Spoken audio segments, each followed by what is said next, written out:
Paris, la ville des Lumières, de l'élégance et du romantisme. Tout le monde rêve de cette ville. Mais pour Af, Paris était la ville de la solitude et de l'humiliation. Les lumières de la Tour Eiffel et les vitrines luxueuses ne lui apportaient aucun réconfort. Pour elle, Paris était à la fois une prison et l'adresse d'une femme au cœur brisé. Af était venue d'Afrique à Paris avec de grands espoirs.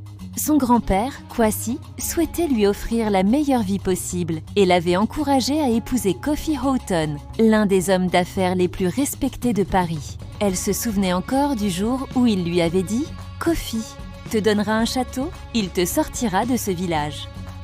Mais son mariage ne l'avait pas sauvée. Au contraire, il l'avait transformée en une ombre invisible. Kofi était l'un des hommes les plus en vue de Paris. Puissant dans le monde des affaires, il avait un large cercle d'amis, était séduisant et charismatique. Mais pour Afé, être l'épouse de Kofi n'apportait aucun bonheur.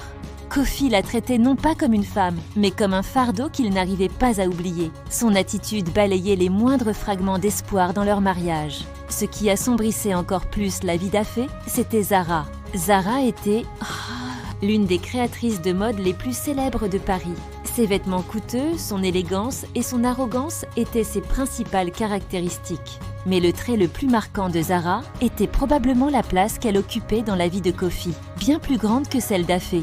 À chaque événement, c'était Zara qui brillait à ses côtés. Dans tous les regards, Zara était Zabon.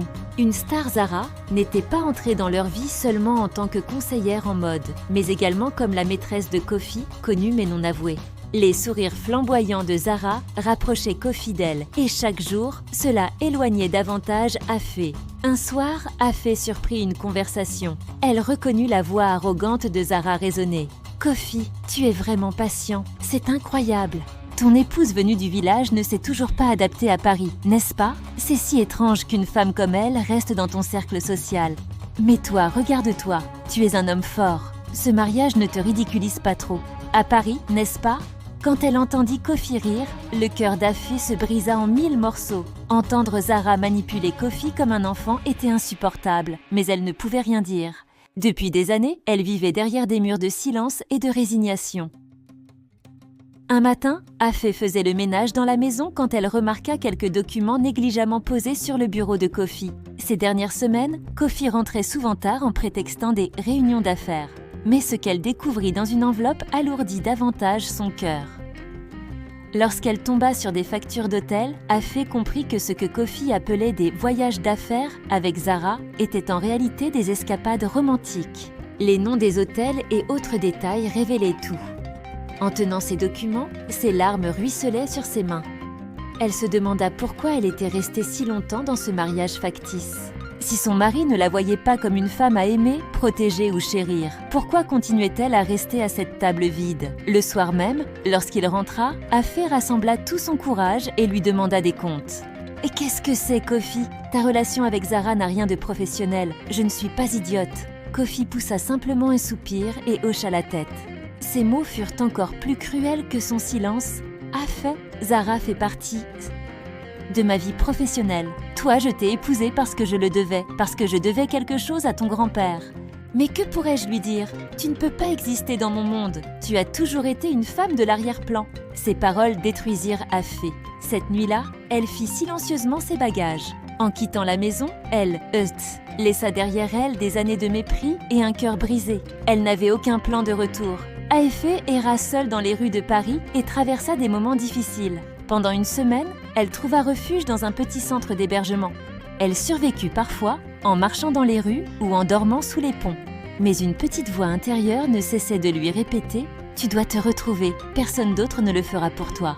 Elle trouva un emploi de plongeuse dans un café et commença à reprendre goût à la vie. Chaque matin, avant le travail, elle se mettait à courir. Ces courses lui donnèrent de la force, aidèrent à retrouver sa silhouette et à reconstruire son estime de soi. Petit à petit, elle se transforma. Le sport lui inculqua une discipline et un retour à la confiance en elle, ce qui la fit évoluer. La véritable transformation d'Af se traduisit également par les créations qu'elle réalisa et son apprentissage de la langue française. Ses talents lui permirent de gagner des concours de design et très vite, elle devint une étoile montante de la scène parisienne. Afé n'était plus seul, ni invisible. Pendant ce temps, la vie de Kofi avec Zara avait volé en éclats. Zara jouait à un jeu avec d'autres hommes. Lorsque Kofi l'a surpris avec son ancien ami Kwame, il réalisa tout. Zara s'était servie de lui pour son argent et son statut. En subissant cette trahison, Kofi ouvrit les yeux sur la vérité. Af ne m'a jamais fait mal ainsi. La femme de ma vie était toujours à mes côtés, pensa-t-il. Mais là, reconquérir ne serait pas chose facile. Quand Kofi retrouva Afé, elle était devenue une femme complètement différente. Lorsqu'elle remporta un prix lors d'un concours de design, elle était la personne la plus éblouissante de la salle. Son élégance illuminait la pièce et sa confiance impressionna Kofi. Mais pour lui, elle demeurait inaccessible. S'excuser auprès d'Afé ne fut pas facile. Kofi passa des mois à tenter de regagner sa confiance. Il soutint ses rêves, apprit à lui offrir un amour sans condition. Il alla au-delà du simple mécénat pour ses plus grands projets de design et devint une présence émotionnelle à ses côtés. Avec le temps, Afé finit par pardonner Kofi, mais elle lui dit « Kofi, je me suis renforcée sans toi. Pour réapprendre à t'aimer, tu dois croire que je vais effacer les marques du passé. » Un an plus tard, ils renouvelèrent leurs vœux sous la tour Eiffel, cette fois en promettant un amour équitable et sincère. Afé n'avait plus besoin de l'ombre d'un homme pour exister. Quant à Kofi, il offrit enfin à cette femme qu'il avait négligée pendant si longtemps un engagement sincère et plein d'amour. Cette fois, Paris n'avait pas été le témoin d'une trahison, mais celui d'un amour né de la lutte et de la résilience.